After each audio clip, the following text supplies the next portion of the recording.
You're listening to Beyond Wellness Radio, bringing you the cutting edge in health, nutrition, and sports performance. Stay up to date and listen anywhere, anytime on your computer, tablet, or smartphone by subscribing on iTunes. Catch your hosts, Dr. Justin Marchegiani and Barris Harvey, as they answer your burning health questions as well as interviews from world-renowned guest experts. For more Beyond Wellness Radio, go to beyondwellnessradio.com. Welcome to another episode of Beyond Wellness Radio. In today's show, we are going to do a Q&A. So this is from our listeners and also from the forum. So first thing is make sure you guys go to iTunes and leave a review. It really helps us out with the rankings and getting this message out. The second thing is to make sure you continue to send your questions at beyondwellnessradio.com/questions. We have two from listeners that were courageous enough to send us a question, but also we have some from forums as well. So first of all, how's it going today, Dr. Justin? Barris, it's going really good. How are you doing today? I'm doing really good. So first question as always, what do you have for breakfast? Well, I'm actually doing a little experiment and kind of getting a little biohacker crazy right now. Mm-hmm. So I'm actually doing a 21-day HCG program where I'm injecting myself with HCG in the morning, and I'm eating a 500 calorie per day diet, very, very specific for the next 3 weeks. HCG. So could you explain for the people that aren't aware of HCG, because this one's kind of interesting, what that is and where that comes from? Great question. HCG stands for human chorionic gonadotropin. Mm-hmm. It is a pregnancy hormone, and the whole gist of it, an endocrinologist in the 50s and 60s named A.T. Simeons, a British endocrinologist, used this essentially as a metabolic reset to reset the hypothalamus and to start kickstarting the body to burn more fat. Mm-hmm. And he uses on various patients with this various 23-day protocol using HCG injection, 30 units per day, or I think 150 IUs, over the course of 23 days. And it was a specific diet that followed it as well. That was 500 calories, very extreme. But the science behind it is the HCG is present in pregnant women. Mm-hmm. And with that phenomenon, the HCG is mobilizing extra fat. That's why women in third world countries who are malnourished will still be able to bring about a healthy pregnancy, even with starvation level of calories. Now, the question is why? And the HCG is able to tap into that storage, that secure storage form of fat that normally wouldn't come off, but it will come off with the levels of HCG that are there.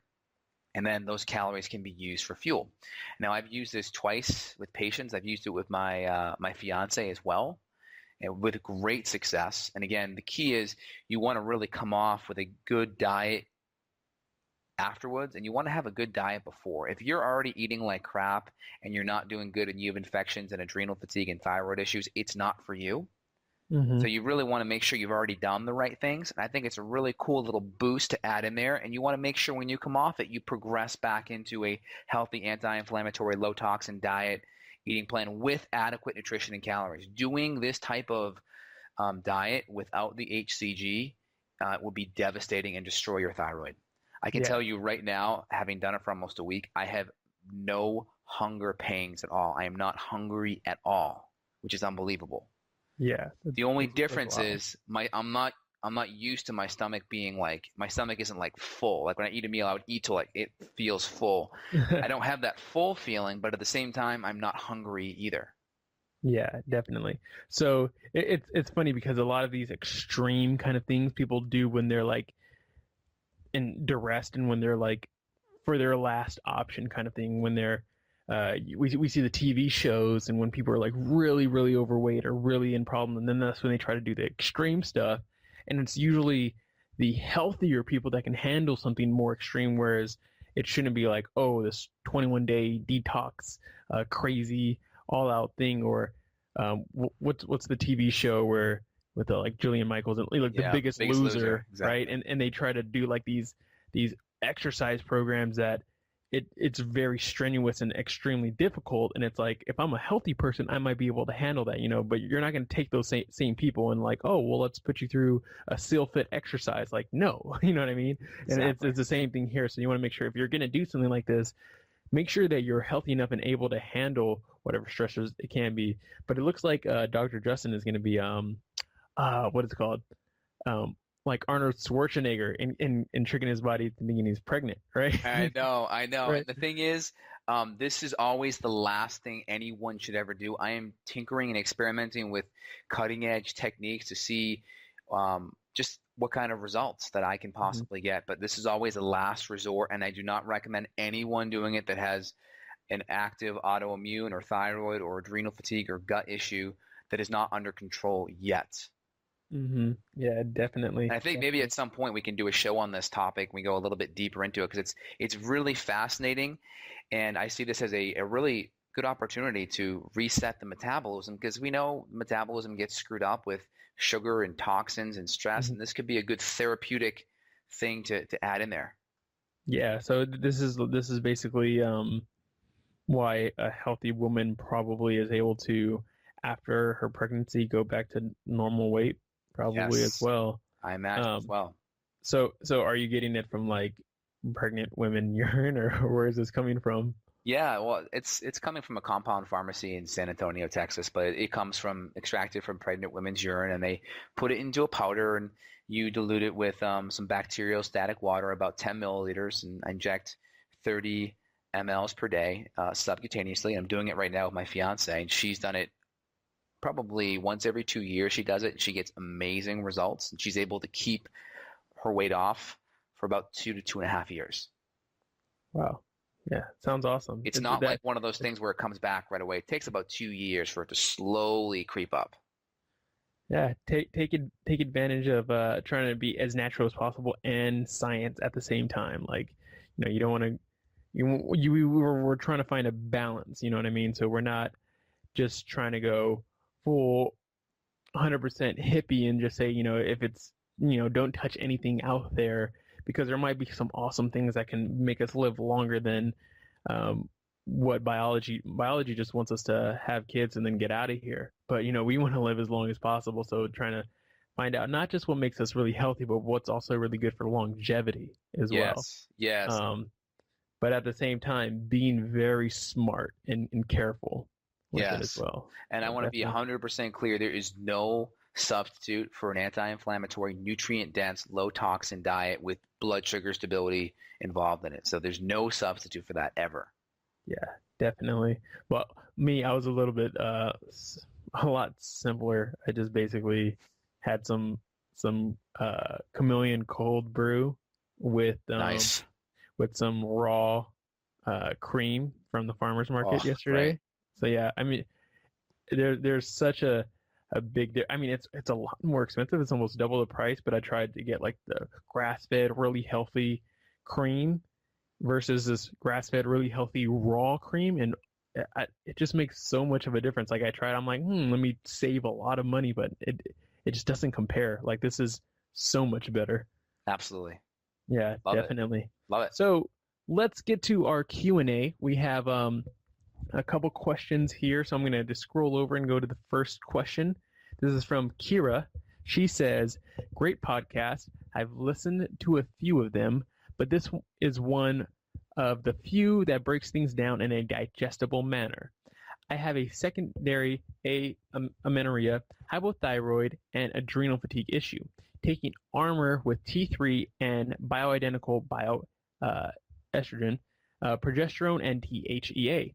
Having worked with a few practitioners, I still can't get my thyroid and period to function properly, and the only solution I am offered is to up the dose on all of them, and this is still not helping. Everyone agrees that it repeats it. Sorry. Everyone agrees that the dose are too high already, but are lost to why there are not any results. Any suggestions?" Oh, I love questions like this because it really kind of makes me put on my thinking cap. So I'm going to kind of break a couple of things down. Embarrassed if I need to decipher anything or I don't break it down enough, you can come in there and kind of break it down more, okay? Yeah, definitely. So let's go over a couple of things. Secondary amenorrhea, that's basically losing your period before menopause. So this girl's lost her period. She's got some low thyroid issues, some adrenal fatigue. And typically when we have chronic thyroid issues and adrenal fatigue, they tend to connect together. So she's using thyroid support, Armour's T4 and T3, and bioidentical Bi-S. Now what a Bi-S is, it's typically a combination of estriol, 80% estriol, and then 20% estradiol. And again, the work of Dr. Jonathan Wright, he found that majority of healthy women in their 20s and 30s had higher amounts of estriol than estradiol. So the Bi-S has 80% estriol, E3, and 20% estradiol. She's also adding some progesterone in there and some DHEA, and she's working with some practitioners, okay? So again, she's concerned it's not helping. So first things first, when we see hormonal issues, we always want to make sure the diet's dialed in. Right? We could be eating a crappy diet. We could be skipping meals. We could be having blood sugar swings up and down.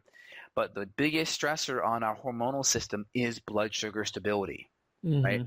The adrenal glands will pump out cortisol and it will shunt progesterone downstream, and we'll go into this stressed out state where we're making more stress hormones and sacrificing the sex hormones. So making sure you're not going more than 3 to 5 hours without eating. And then when she's eating it, she shouldn't be starving. She should be, comfortably ready to eat. So enough protein, enough fat, and enough healthy carbohydrate for her. Now, if she's really skinny and petite, which I imagine she probably is, people on the amenorrhea side, especially the female triad, the runners, the low-fat people, they tend to be more on the leaner side. So if she's leaner, we'd want to really get those carbs up.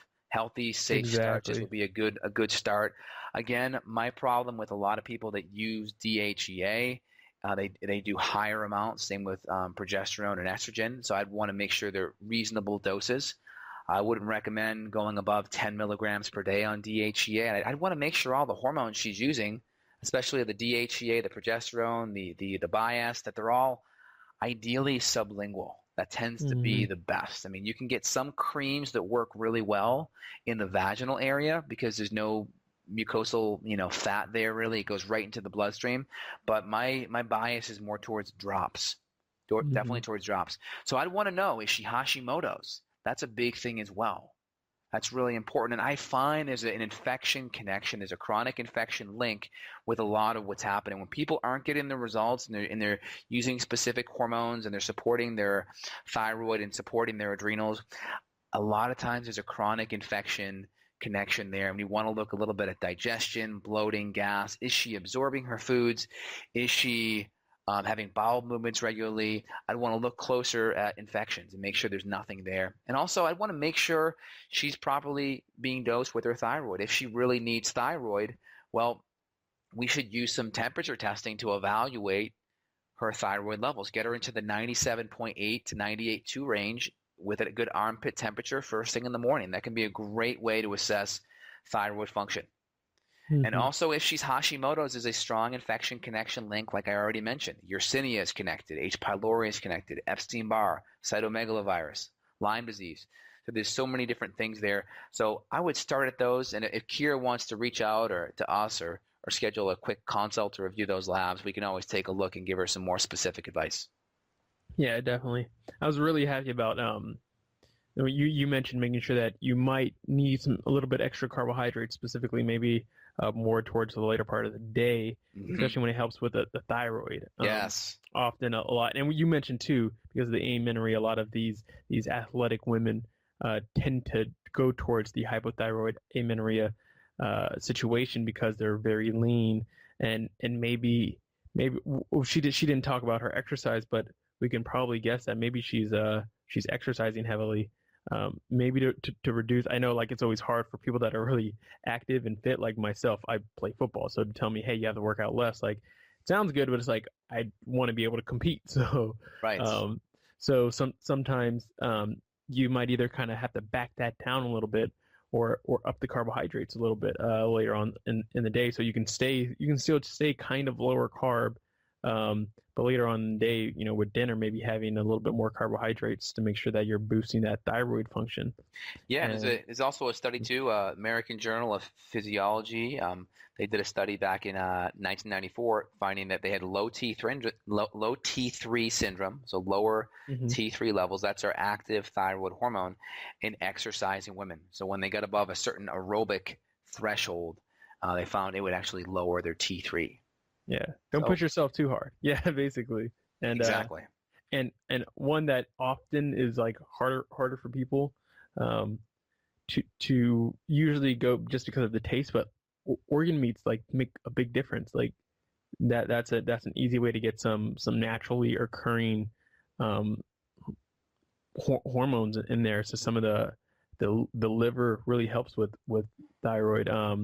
Also, I mean, there's I can probably find and maybe link into this, but there's a I think it's called Thyro Gold, but it's basically just glandular. So making sure that you're getting those glandulars as well, and you can also get some like desiccated liver if you don't want the taste of liver. Absolutely. This girl here is already on Armor, so it seems like that's already covered. Yeah. But also, too, that's really important. A lot of times this gets ignored by practitioners, is progesterone should be cycled because typically in a cycling woman, progesterone is going to predominate in the luteal phase or the second half of your cycle. So if day one's the first day you bleed, typically progesterone should only be used on day 15 to 27. So if this girl is not menstruating, well, we want to just start creating a cycle out of her. So using progesterone at a cyclical level, upping the dose, reaching a climax, and dropping the dose over that 15 to 27 day is important. And I would also be using some upstream adaptogenic support, such as Chaste and such, to help with the HPA access side of it, because we're doing the hormone side of it, but we also want to get the brain connected again. Exactly.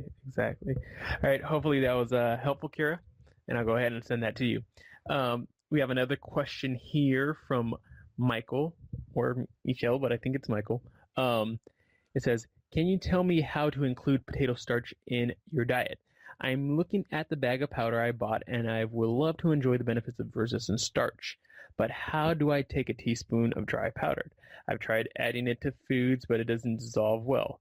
I'm not a fan of smoothies, so what do you suggest? So this is a pretty simple question, but just in case anybody else had a similar question to this one, you can go ahead and tell them how to use resistant starch. All right, good question here. So again, resistant starch, this is a specific type of carbohydrate that doesn't get broken down by our body fully, but the bacteria in our guts love it. Our microbes, various gut microbes love it, especially the Erectali and Roseburia bacteria. They love that. When you're on a low carbohydrate diet, the research shows that these types of bacteria can drop. So if you're dropping carbohydrate and you're going, doing a good paleo type of approach, and you're having issues digestive wise, adding these starches in can be helpful because it'll feed some of that bacteria. So recapping, we have resistant starch type 2. That's like your unripened plantain or banana flour. That's really good. I'm a big fan of that, and I've been using that more over the potato starch just because I encounter a lot of autoimmune patients, and frankly, I'm not convinced that the potato starch is free of alpha-solanines, right? And alpha-solanine is a nightshade. It is the compound that makes the nightshade irritating and potentially an autoimmune risk. So I've been going more towards the unripened bananas just because I can be more certain that there's not an alpha-solanine component in there. Now, I haven't read anything definitive on that, but right now I'm just playing it safe. So I have both, and I kind of go back and forth, and I recommend both to my patients, so I'm able to have a lot of data points to pull from. I have some people that have Hashimoto's, and then we'll do the potato flour, and they'll get a little bit stimulated, and they'll notice their sleep that night's a little bit rocky. So I recommend get to play around with it, see how you feel. So the unripened banana flour can be purchased. The company is called Wedo, W-E-D-O. I'll also put it on my Amazon store too. And then the Bob's Red Mill potato flour, that's Bob's brand, and that's a good one as well. Yeah, so go ahead. Oh, yeah, I was going to say, yeah, and you just go ahead and put that in water. Yeah, you just mix that in with water. So there's a lot of people that can be sensitive because the bacteria kind of has a field day when they take this in, and they can produce lots of CO2 and various gas, and if it's pathogenic bacteria, even methane. So first off, if you react to probiotics and you get really gassy and you have probiotic intolerance, what I call it, I strongly recommend start at the smallest possible dose. Start at about a teaspoon. If you have any reactions at all, continue to half the dose until you find a dose that works for you. I mean, you may have to get down to literally a quarter or an eighth or a 16th of a teaspoon. But once you find it work your way back up. So the easiest way really is you just got to kind of put it in some water, suck it up, and just shoot it down, and then chase it with some more water. That can be a really easy way to do it. That's how I do it. It doesn't taste that good, but neither does cod liver oil. Neither does a couple other things that we eat every now and then. So we just kind of have to look at it as, medicine and getting it in the system to help the gut microbes out. Yeah, definitely. Sounds good. Hopefully I pronounced your name right, Michael or Michelle. But hopefully that answers your question. I want to add one more thing. Yeah, if go you don't for mind. So if you also find that you're still having issues with that, it's more than likely a definitive sign for me clinically that there's a small intestinal bacterial overgrowth issue. Right. This is when these various pathogenic bacteria like Clostridium, Escherichia coli, Enterobacter, Citrobacter, a lot of these gram-negative bacteria accumulate upward from the colon because of various stress and such. So some people need an antimicrobial program to wipe these things out first. And they also may need to go on some type of a stricter diet that's paleo/FODMAP free that helps kind of restrict a lot of these carbohydrates that feed these critters as well. So you may need to go to an extra approach in pulling out the FODMAPs and getting assessed what kind of infections and what kind of herbal medicines you may do best with. Yeah, definitely. So that question kind of leads up into our next one. Well, technically it was the last one, but I went ahead and pulled this one up. This is from, well, it's a username because now we're on the forums, Mick Jagger. But it says, reason for stomach pain from kefir or kefir. After experiencing bouts of pretty intense upper abdominal pain and paying close attention to my diet, it seems that the common factor is kefir. I only tried kefir for the first time a few months ago, and it was awesome, but it always seems to give me a really bad stomach pain. I've tried 3 different organic brands, and they all seem to have the same effect. I wasn't regular taking any kind of probiotics before, but yogurt and other fermented foods have never given me any trouble. Does anyone know a possible reason for this reaction? Has anyone ever experienced this? I'll probably stick to the other fermented foods from now on, but man, kefir tastes awesome. Sad face. So, Barris, do you have any information on what kind of kefir? Is it dairy or coconut based? No, it doesn't say here, but it says 3 different kinds of brands. So we can, I guess, assume dairy, water, and coconut because they have water kefir as well. So okay, go through those 3. Okay, so a couple of things. There could be some probiotic intolerance. It's hard to say. Mm-hmm. Are we getting the same exact strains of probiotics in each of these things? There could be different strains of probiotics coming from the kefir that she's having an issue with. So it's really hard to say. There could be a probiotic intolerance happening with the strands that she's getting. Mm-hmm. I'd also want to know, does she have any digestive issues in general? How's gas, how's bloating, how's digestion, how are bowel movements, things like that. So I'd want to know that first. But depending on that information, there could be a SIBO, a small intestinal bacterial overgrowth. There also could be that the specific probiotic strands are pushing some of the bad guys out, and it could be more of a detox or Herxheimer's type of reaction. So one, if she reacts to other foods, or Mick Jagger, he, or whoever this fictitious person is, reacts to these other foods, it really just could be a probiotic intolerance just to those specific strains in that. But if there were issues, I would recommend, embarking on a really good antimicrobial cleanse and really re-inoculating things with good quality probiotics and even soil-based probiotics after the fact, and then potentially even start adding in some resistant starch, and then slowly adding the kefir back in as well and see how that takes.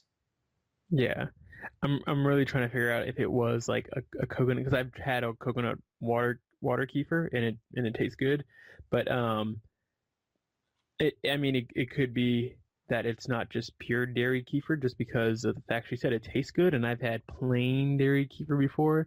To me, it doesn't taste good. The ones that taste good are like the flavored ones with the carrageenan and all these other additives. So it could be the additive if you already have some kind of IBS and some kind of gut inflammation. Some of these additives could be problematic, and so making sure that you're getting something with like just the ingredient is the fermented product and nothing else, no flavors, could be an important thing. So you're making sure that you're getting one that's just that and not, peach flavor and all these other things. If you want to make that, private yourself. And like you mentioned before, if you are making your own and putting fruit in it, if you have something like SIBO, you might be having some issues digesting that fructose. And this could be some of the problems. Or just like you mentioned before, you might just have to start off with really smaller doses and your body's just having a problem taking in all those probiotics at the same time. Yeah, there probably is, based on her saying how good it tastes. There's probably some type of potential FODMAP additive into that could be setting things off too. Mm-hmm. Yeah, because I mean, just like straight dairy kefir, like, I don't know about you, but it tastes kind of funky to me. Yeah, it's a little sour for sure. It's a little sour. So yeah. I had an experience one time though with the Organic Pastures kefir drink, and I had a really tough time with it.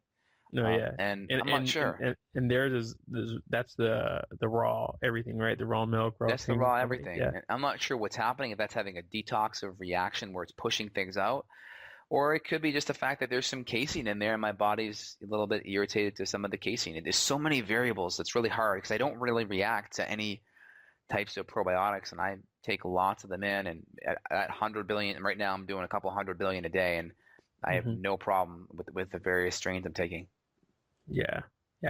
Try a water coconut kefir. That's usually a little bit easier, and still at a smaller dose too. Because I remember I started and I can drink a lot, and I would the first times I would get kind of gassy because I would drink like 5 servings because it was like you just take 2 ounces, and I'm like, I could drink like a lot more, and might get a little gassy from that just because there's a lot of probiotics. But if you just take the recommended dose, you usually don't have too many issues. So Exactly. Yeah. Awesome. So the next question looks like it says DLK, I'm hoping. It says personality changes from doing paleo. I've been at this for about 5 weeks now, which I think is long enough for me to confirm that there is a marked difference in my personality on paleo.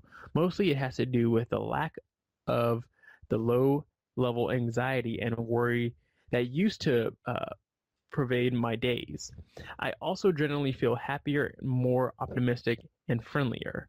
Another thing that I've never really realized is that I used to have a slight fear of people or would often feel awkward around people, especially strangers. Now I find myself striking up conversations with anyone and everyone rather than extreme highs or lows. I tend to be more even keeled and balanced. It's truly amazing. Has anyone else experienced the same positive benefits from paleo? I'd be curious to hear your story.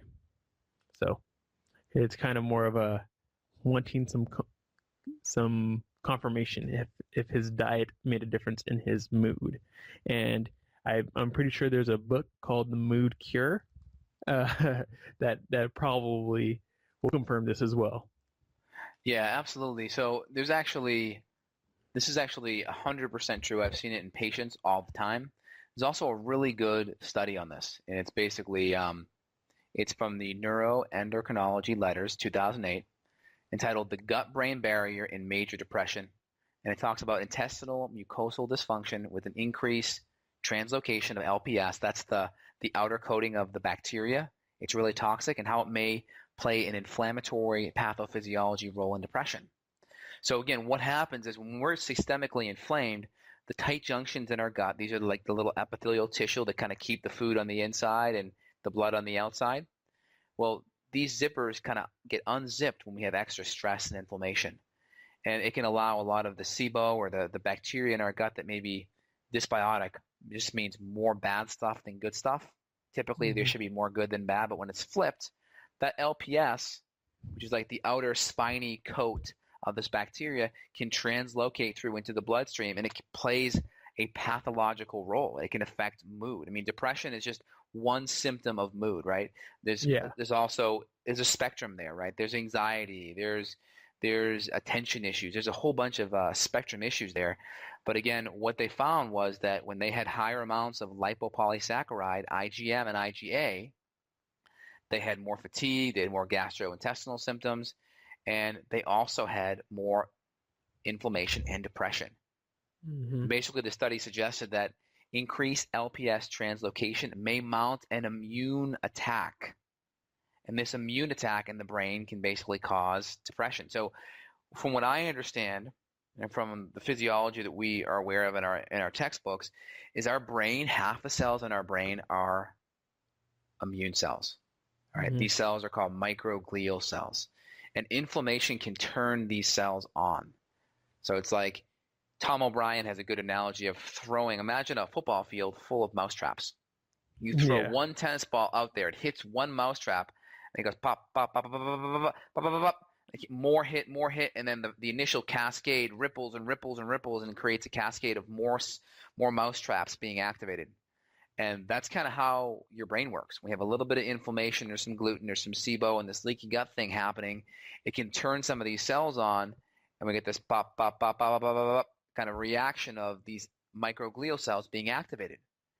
So this is huge because one of the strongest stimulators of leaky gut, which is the first domino of all of these critters and all of these compounds getting into the bloodstream, is gluten. Gluten is one of the biggest stimulators. And again, gluten stimulates zonulin. And zonulin's that it's basically pulling your zipper down in the gut and then allowing these particles to kind of float through without any issues. That makes sense? Yeah, it makes sense. Definitely makes sense. So exactly what this person is experiencing is 100% real. I see so many people have this experience. I've had it myself. And again, it's so freeing to know that you not just have to be on an antidepressant for life, that there really are deeper causes to what's addressing these things. And it freaks people out that diet and your gut can actually affect your brain, because we just think like they're mutually exclusive things. Yeah, they definitely go along. And I mean, there's often times that what happens when you feel anxious? You usually feel like butterflies, or you feel this like cringe in your stomach, right? Yeah. Or people when they get stage fright and they feel like, oh, I need to throw up. And it's like, well, why does that connection get made? Yeah. And we think it's just a one-way path, but it goes both ways. So the same way that your mind can affect your gut can also affect your brain. Yeah. And actually, so I mentioned before, I didn't really say the author's name, but Julia Ross actually has a book called The Mood Cure, and talks about the different foods and also the different amino acids that help with depression and anxiety and insomnia and all these different personality traits. Yep, exactly. And again, there's other studies. The Journal of Affective Disorders increase IgA and IgM response regarding these various bacterias, LPS, and chronic depression, talking about connecting it to leaky gut. And, I'll go out there on a limb, and this may sound controversial, but what the heck? The field of psychiatric medicine is just way, way behind the times, absolute decades behind the times. There may be benefit with psychiatric medicine in the short run if someone's going to commit, as a suicidal risk, just to stabilize them and to get them, kind of calm down and relax. But most people are stuck on these psychiatric medications for life. And the people that are working with them and managing them aren't looking at diet. They aren't looking at the gut. They aren't looking at nutritional deficiencies. They aren't looking at digestion. And it's really doing a huge disservice to our mental health, the people in the mental health field, the patients. Yeah, could you imagine if it was just like as simple as a vitamin D deficiency? Could you imagine like if you just did a panel and just like, oh, look, you need to get out in the sun more and maybe take a vitamin D, and all of a sudden your problem's fixed. Yeah. Not that that's always the case. Yes, there's way more complications than there are certain times for medicine, but I mean, that would suck if it was that simple. There's probably a lot of people that might have just something small underlying, foundation missing. Maybe they're just not eating the right food. So making sure that you get that foundation first before you go and reach for further medicine. Yeah, I agree. And there's no major conspiracy theory behind this. We have a lot of great, well-intentioned doctors that are out there. But these doctors get stuck in a model they're working 80 to 100 hours a week. They're getting stuck in residencies and medical schools that are just pretty much funded by drug companies, and the drug companies are putting money there because they want them to have a allopathic pharmaceutical intervention, and that's where their interests are. They're funding it because they want to use medications for interventions.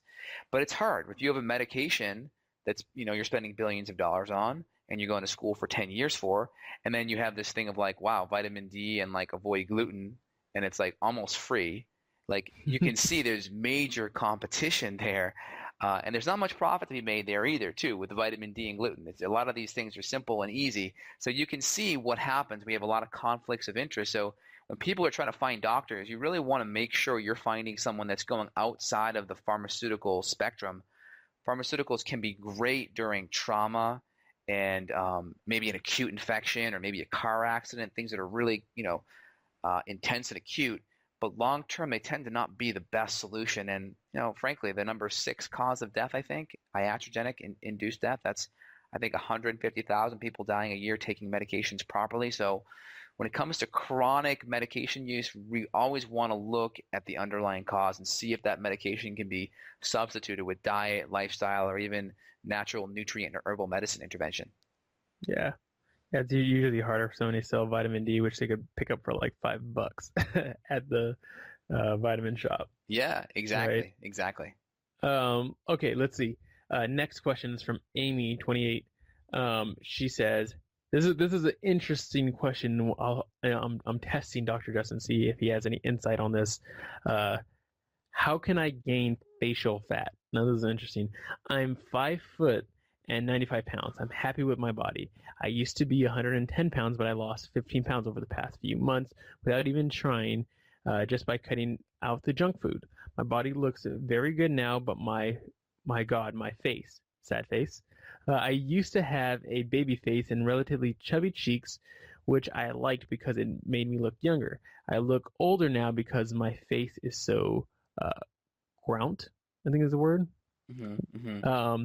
I want to try paleo for the rest of the year and see how I feel on it.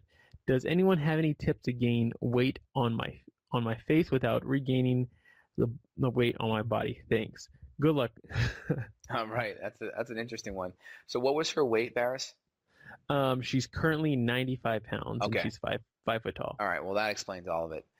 So a couple of things. When I did Atkins diet when I was like 18. I was experimenting with it. I did it all wrong because I went high protein, low carb, and low fat, and that's like a big mistake that a lot of people make. And I remember my cheekbones being like so sucked in and like looking so malnourished that people would say, "What happened to your face?" Like this and that, and it wasn't a bad thing. My face was more chiseled and cut, but I noticed when I cut the fat out and the carbs, I lost a lot in my face.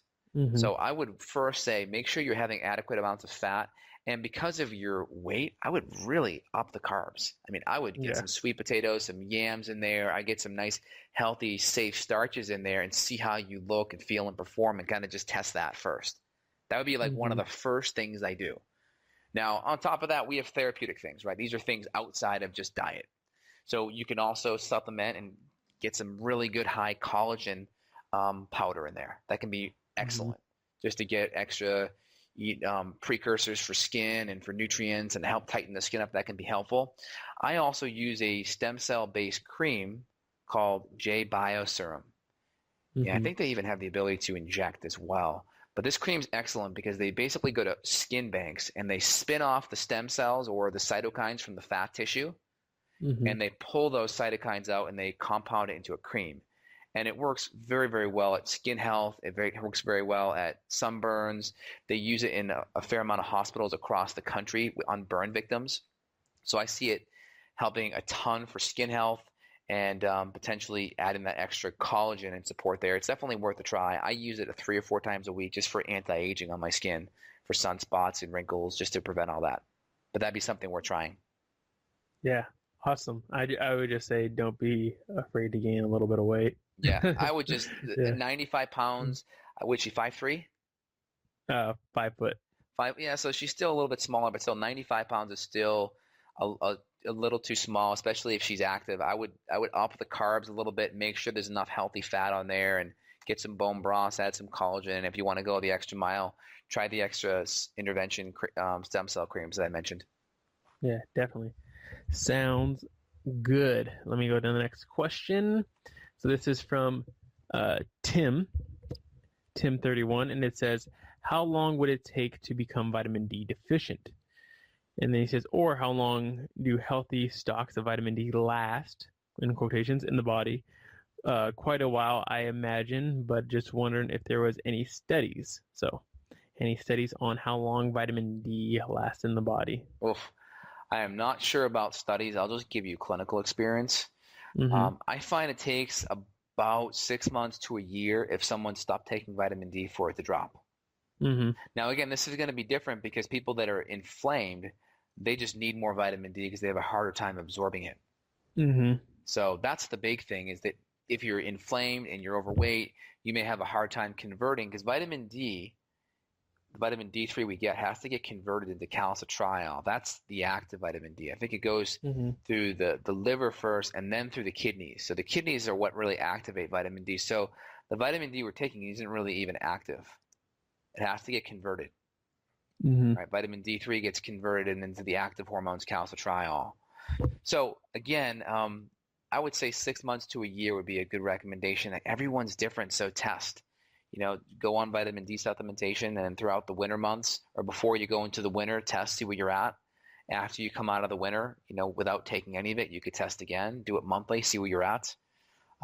Again, it's so individualized for every person, so it's hard to say, but I'd say 6 months to a year. Good general recommendation is about 1,000 IU's per 25 pounds. It's a good general recommendation. Being above 50 is good. If you have an autoimmune condition, I'd recommend being between 70 and 100. Yeah. Yeah. And like we mentioned before, like vitamin D supplementation isn't really that expensive.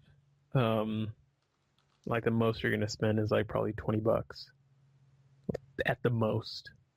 So definitely, that sounds like basically a pretty good answer. And testing for vitamin D levels isn't that expensive as well. So make sure that you're getting it tested, so that way you're not just guessing what's going on. Exactly. So the next and last question we have for today's podcast is from let's see, Megani01, something like that. It's a username, so she won't get too offended if it's wrong. Fish/seafood allergy, suboptimal omega-3 to 6 ratio, and hormone imbalance. She says, I have had a severe fish-seafood allergy my entire life. It sucks. Basically, I've been severely omega-3 deficient since birth. I'm trying to correct some hormonal imbalances and trying to optimize my omega-3 to 6 ratio, but I'm not sure the best way to go about it with this allergy. I take DHA from algae, very expensive, and I don't take enough as a result. I limit exposure to seed and vegetable oils. What else can I do? I've heard some people who are allergic to fish can handle fish oil. I can eat fish sauce made from bones, not proteins, which is the allergen. Thoughts? ? So typically, most people that have allergies, they're typically allergic to a protein. Mm-hmm. The protein tends to be the issue when we're dealing with allergies. Yep. That's why many people that have a dairy allergy have no problem with butter. Or people that are autoimmune and even sensitive to butter have no problem with ghee, because ghee is just pure fat. Mm-hmm. So typically the hapten or the antibody or the antigen, the antibody is protein-based, so we need protein to actually build our antibodies. But our antibodies, they're actually responding to protein. I mean, if we look at gluten, gluten really isn't gluten, it's gliadin. Gliadin's the protein that we're responding to. Gluten's kind of an overarching slang term for that, because gluten, they call it gluten because it's like glue.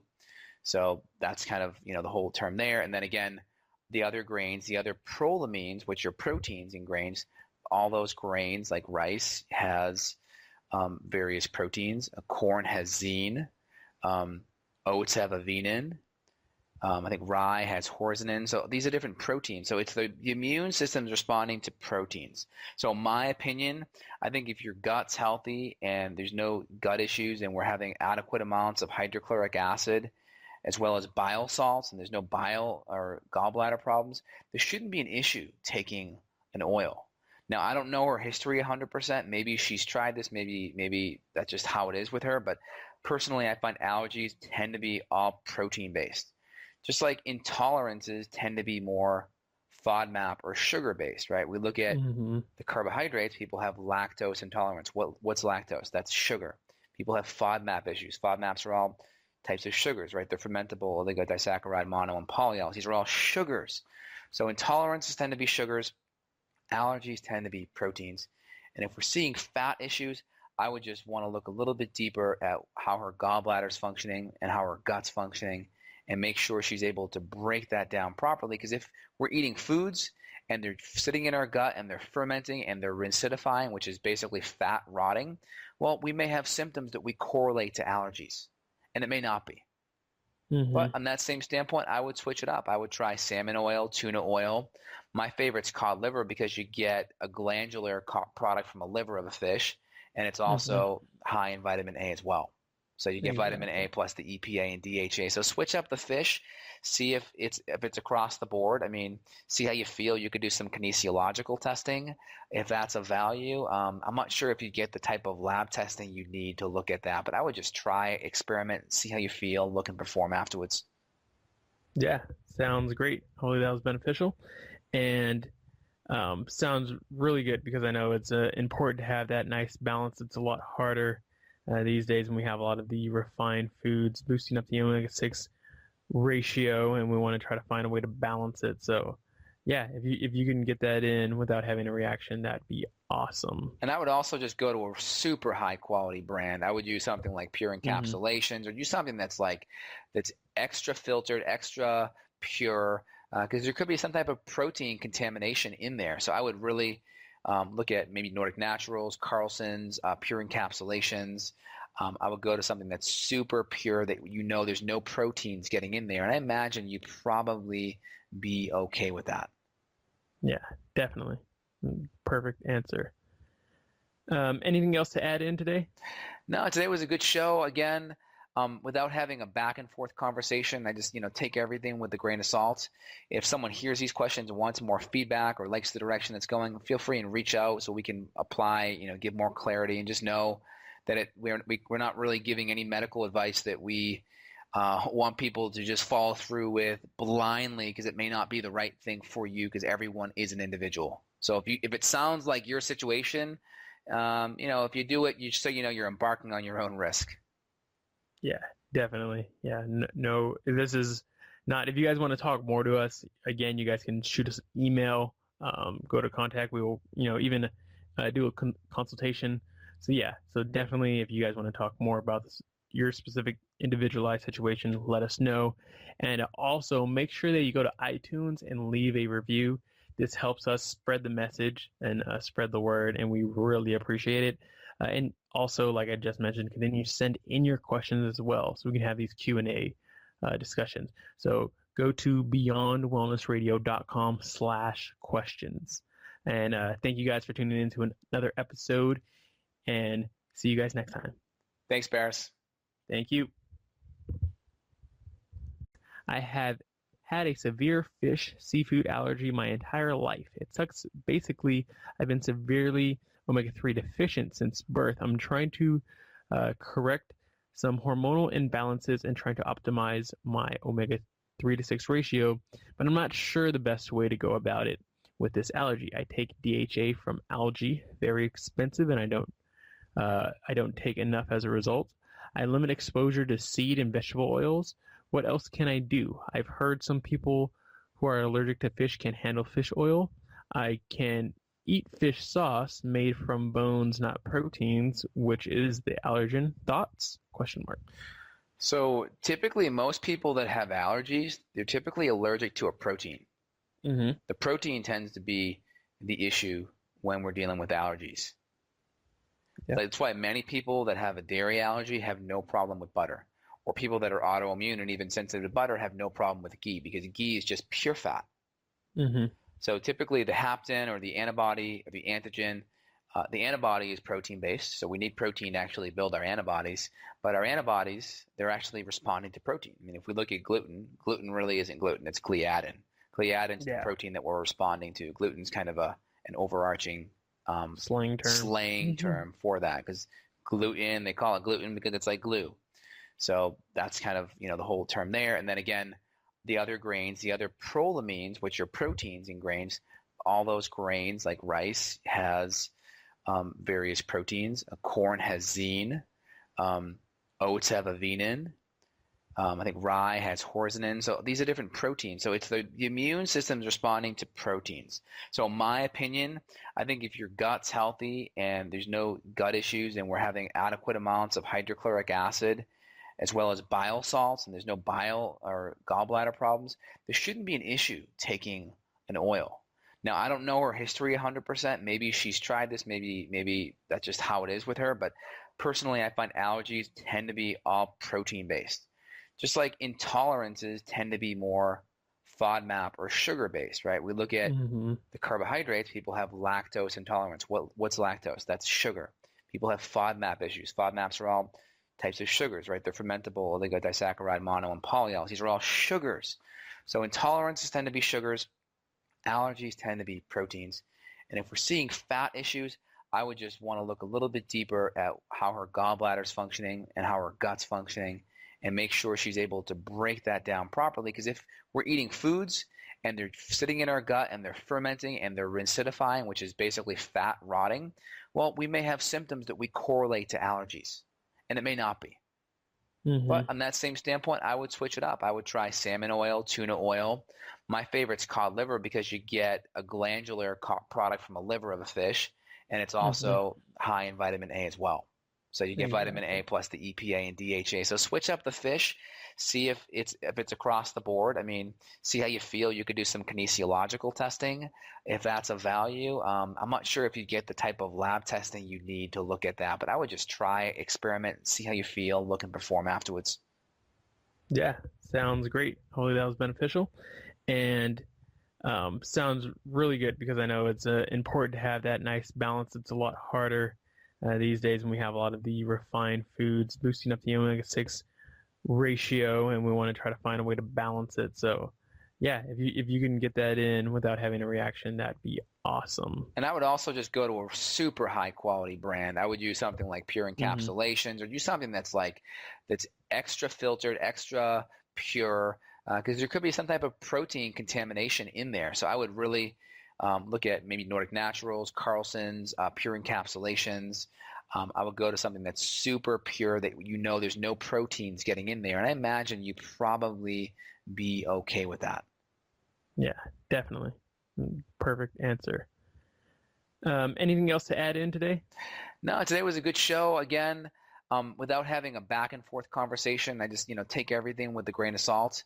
If someone hears these questions and wants more feedback or likes the direction that's going, feel free and reach out so we can apply, give more clarity, and just know that we're not really giving any medical advice that we want people to just follow through with blindly, because it may not be the right thing for you, because everyone is an individual. So if it sounds like your situation, if you do it, you're embarking on your own risk.